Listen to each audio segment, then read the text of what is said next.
Wabarakatuh, salam sejahtera untuk kita semua. Bagaimana kabar Bapak Ibu, para PNS, P3K, TNI Polri maupun para pensiunan? Semoga dalam keadaan sehat walafiat, tetap semangat di dalam menjalankan aktivitasnya, dan semoga Bapak Ibu selalu sukses. Salam jumpa kembali dengan saya dari channel Praitno Berbagi, ya, akan membagikan informasi seputaran kesejahteraan, ya, para PNS, P3K, TNI Polri maupun para pensiunan. Informasi yang akurat, ya, yang bersumber dari pemerintah maupun dari DPR, ya. Ini adalah upaya, ya, pemerintah untuk mensejahterakan para pensiunan tentunya. Dan untuk para PNS, P3K, TNI Polri yang masih aktif, ini sebagai gambaran, ya, agar Bapak Ibu nantinya mendapatkan gaji pensiunan maupun mendapatkan pesangonnya, ini ada gambaran, ya. Nah, ini sebelum pensiun juga telah kita ketahui bersama, ya, seperti apa kebijakan pemerintah, ya, mengenai skema gaji pensiunan.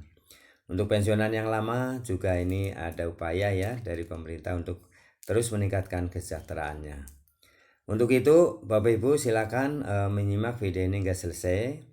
Namun jangan lupa untuk memberikan subscribe, like, isi komentarnya. Mari kita simak informasi, ya, bersama mengenai pembahasan dari DPR, Kementerian Keuangan, dan PT Taspen, ya, membahas mengenai bagaimana perubahan skema pensiunan, ya, dan pembayarannya. Ini adalah untuk kesejahteraan para pensiunan. Kita simak bersama informasi selengkapnya. Terkait dengan bagaimana kita mengawasi atau ikut melakukan monitoring terhadap investasi yang dilakukan oleh teman-teman di Taspen. Jadi selama ini kita mengawasinya secara laporan. Jadi laporan Taspen ini yang oleh DJA ini selalu dilihatin, dan sekaligus tadi merespon Pak Dolvi. Jadi udah kita cek, Pak, angkanya ternyata 17 dari Taspen, Pak. Jadi mungkin nanti Pak Roni bisa memberikan penjelasan. Jadi saya kebetulan udah dapat angkanya, jadi ini dari Taspen. Jadi mungkin walaupun ini 2024 ini masih proyeksi, ya Pak, jadi bisa jadi realisasinya berubah.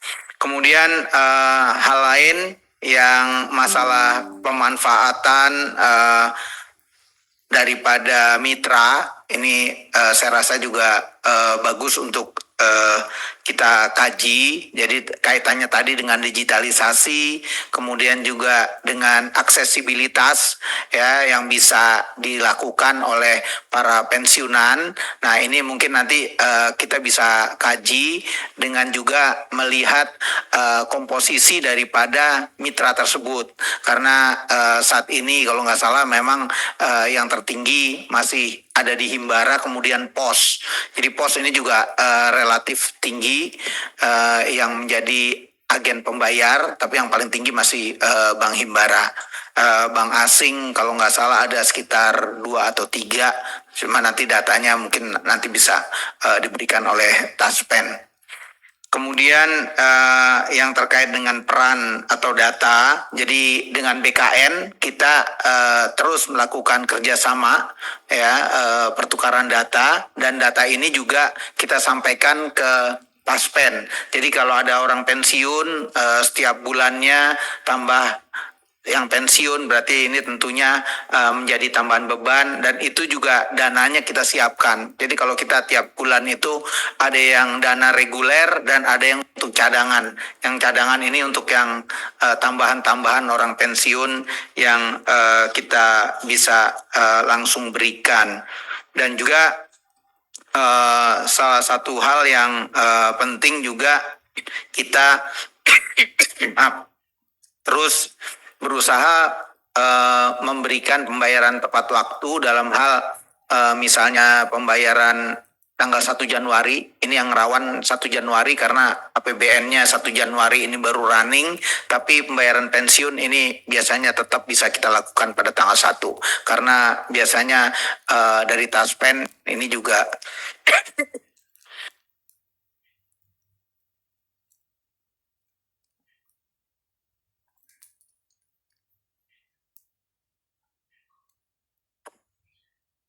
jadi dari AIP itu biasanya digunakan dulu, dipinjam untuk membayarkan yang tanggal 1. Kemudian dari pimpinan tadi dari Pak Dolvi dan Pak Andreas, jadi untuk detail daripada transformasi daripada sistem pembayaran pensiun ini teman dari Direktorat Jenderal Anggaran yang akan menyampaikan secara detail, yang tentunya ini akan berikan gambaran secara lebih lengkap. Dan tadi yang disampaikan Pak Dolvi yang terkait dengan pasal 65, nah ini pada tahun 2019 dan 2020 ini Pak ada judicial review Pak. Jadi ada putusan MK nomor 6 itu di tahun 2020 dan nomor 72 tahun 2019. Nah, sehingga ini tidak dilaksanakan dulu walaupun kita terus mengupayakan yang namanya harmonisasi, Pak. Jadi yang harmonisasinya tetap kita jalankan ya, tapi tentunya ini juga kita memperhatikan kesiapan daripada masing-masing karena sebetulnya yang diatur itu kan terutama di Undang-Undang P2SK ini kan seperti tadi disampaikan Taspen ya sebenarnya kan dana pensiun ya Pak ya. Nah dana pensiun ini ya tentunya harusnya bisa mengcover segala macam dana pensiun yang ada dalam satu skema yang tentunya menarik ya untuk bisa diimplementasikan. Sebelum pindah topik silakan Ketua. Putusan MK-nya mengenai apa Pak Prima?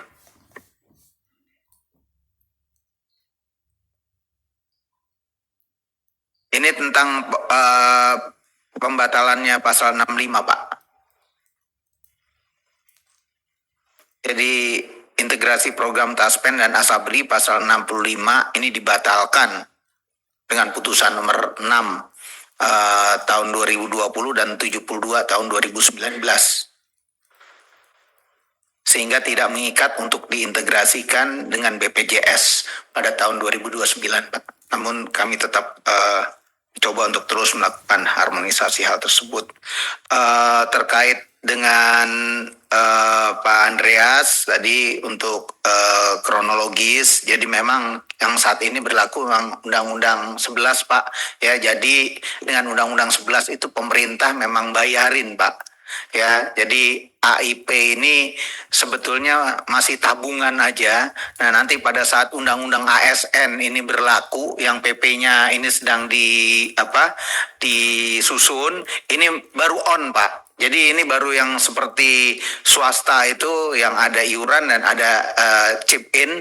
Nah itu baru mulai ada di nanti setelah PP-nya ini berlaku. Jadi ini masih dalam proses. Kemudian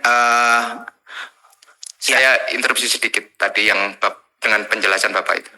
Konsekuensinya berlakunya itu bagaimana Pak? Yang tadi Bapak sebutkan diharmonisasi itu dengan Undang-Undang ASN yang berlaku, begitu itu PP-nya berlaku kan on. Konsekuensinya terhadap beban fiskal kita seperti apa nanti?